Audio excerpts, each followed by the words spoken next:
Welcome to the Secret Underground Laboratory Recovery and Salvage, where rude mechanicals do magic.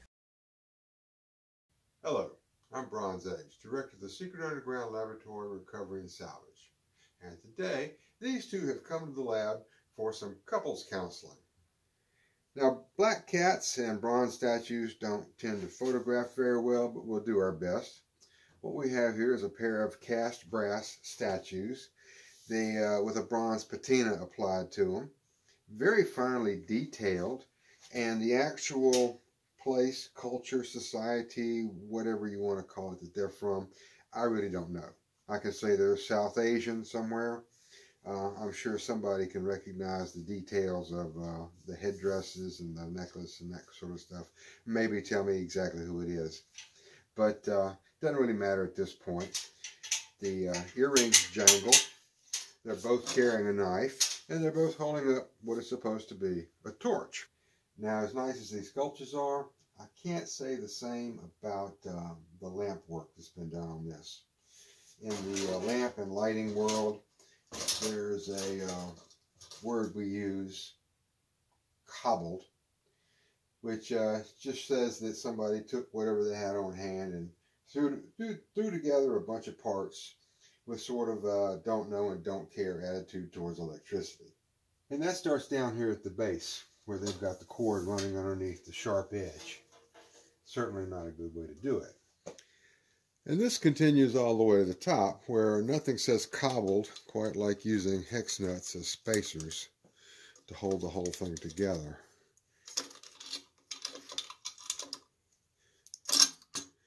And in here is no great surprise that somehow a wire nut has been either lost or left off, or who knows.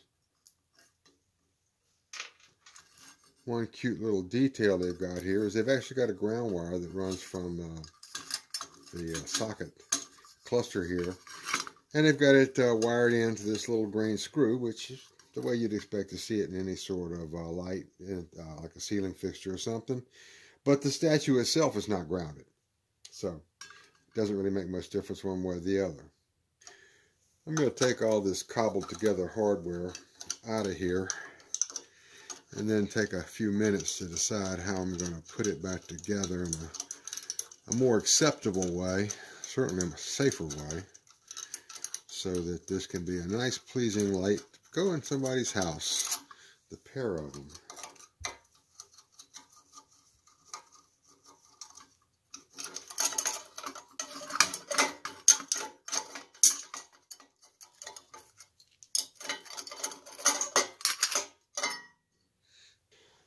Now, the real sin of cobbling light fixtures together, other than the fact that you might kill someone, is that with the same materials and the same amount of work, you can actually do a pretty good job. Now, this piece is called a strap. It's intended to go on a service box, either on a wall or up in the ceiling, and it's made to hold a light fixture. Now, I've got another strap here, and this one will actually fit in the box. And also, this one has the threads here, where this one doesn't. So I can take a socket and mount it, and I can put it at the exact height that I want inside the light fixture. And when I'm done, this will be a perfectly safe, perfectly serviceable setup. The first problem to address is the cord, and that can be quite a problem. Drilling brass is difficult, because instead of chipping away like steel does, brass curls up in a shaving, and that will jam the drill bit. So I'm going to start off with this centering bit, which usually cuts a little cleaner.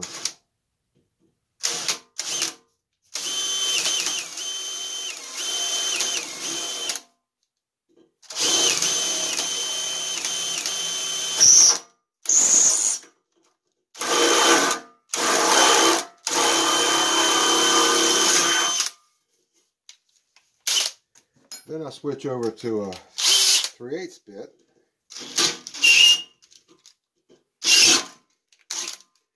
And that's what I was talking about, jamming.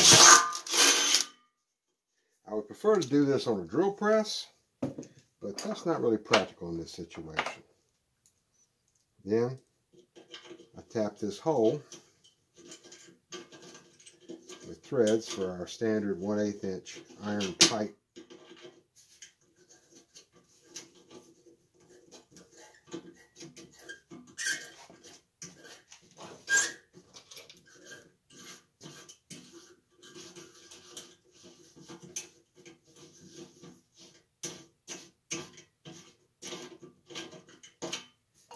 And that will hold a little plastic cord bushing.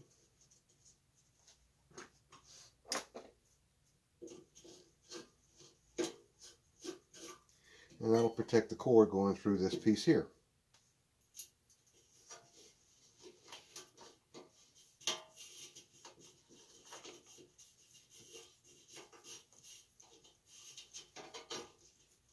Now before I go any further, I tie a knot right here, because that's what will prevent the cord from getting jerked out of the whole lamp if somebody trips over it in the dark. And after the lamp is wired, it's too late to do that. Now plan A is to use the old cord to pull the new cord up through it. And to connect them, I'm going to solder them together. If I was expecting a little less trouble, I could just tape them together. But in this case, going up through that arm and up through the torch, it's got to go around a couple corners. There may even be some snags and stuff like that. And I want this to be a nice solid connection, because I don't want to have to go to plan B, which is getting some kind of a wire back down through here and starting over again.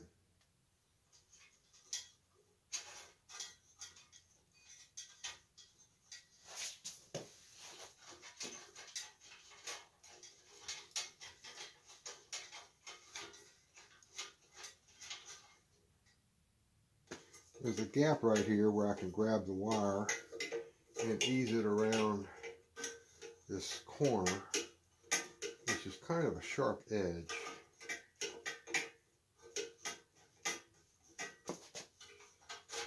And there we go. Now the screws that they use to hold this piece down are going to be a good bit too long. But fortunately, I have a handy dandy little screw shortener right here. It's made especially for the size of screws that are most common in electrical work. And I just screw it down like that. Give it a good squeeze. And when I back it out, that'll clean up any ragged threads on the edge. And I have a short screw.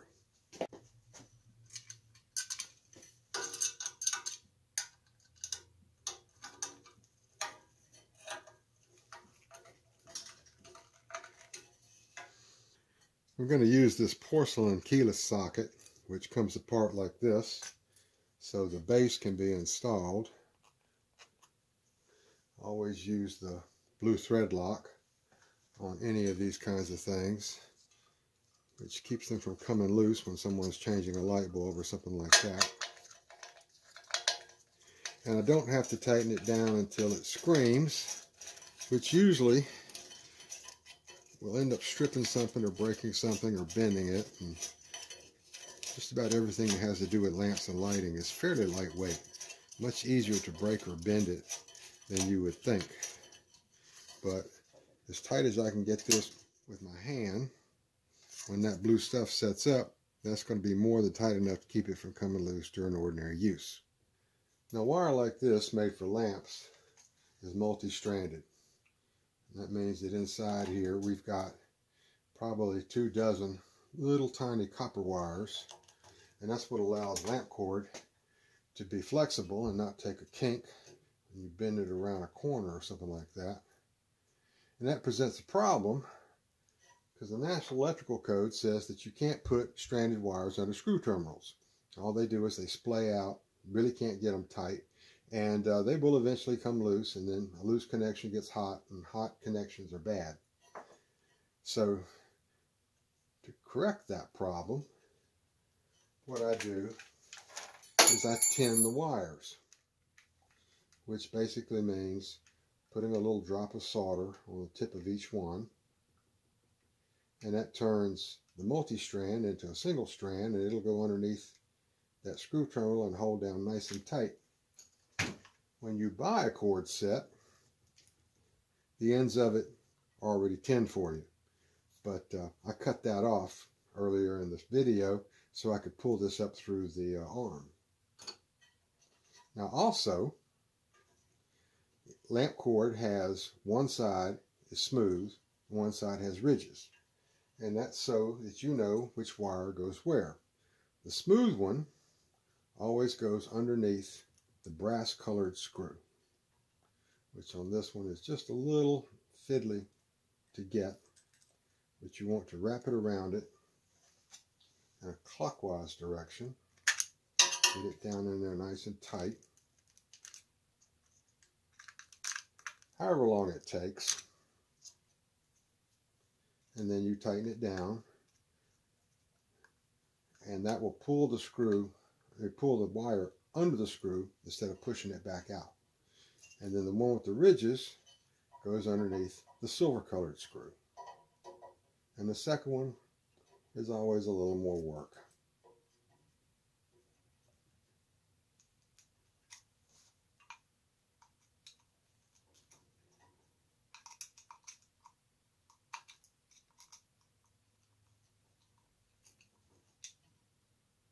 Now the socket is held down to the plate with two small screws down there in the bottom. I grab a hold of the wire and work this down, pull it down tight, get my screws lined up with the holes, get them both started before I screw it down tight, and do each side a little at a time because it will get cocked kind of crooked and then you can't get it down straight. Now every lamp needs a switch, and for this application the most practical one is a floor switch that you can press with your foot. Now this type of switch doesn't have screw terminals. What it's got, little holes in the side. When you stick the wire through there, a blade grabs a hold of it, and when you pull it back a little bit it digs in, and that makes a good connection. And of course, stranded wires won't work for that either. So again, we're going to have to tin some wires. Now pick where you want your switch to go, and be sure, because you really only get one shot at this, the switch always goes on the smooth wire. So I just cut it through there, peel some of it back,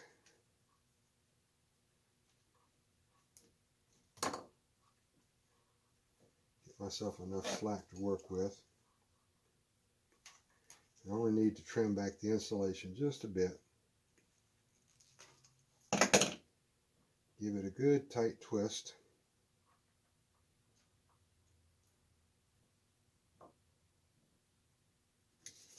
And I pull out my soldering gun, and again, just a drop on the tip.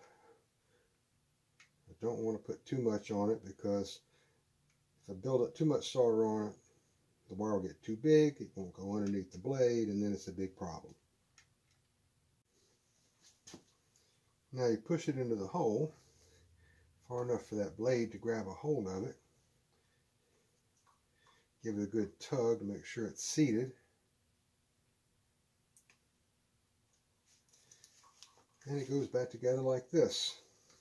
There's little grooves here in the end, which lets the cord come out.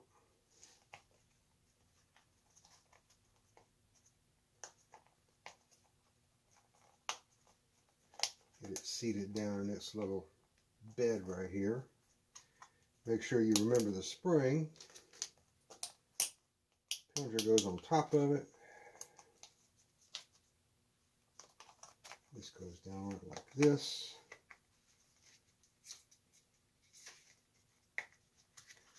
Then you turn it over and you just put the screws in.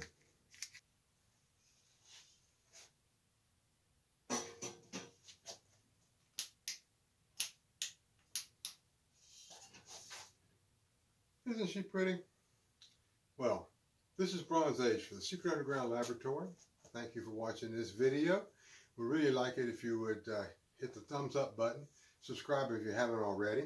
Comments are always welcome. Questions, happy to answer anything you've got on lamps, lighting, any type of repair, furniture repair as well. And I hope you watch all the other videos.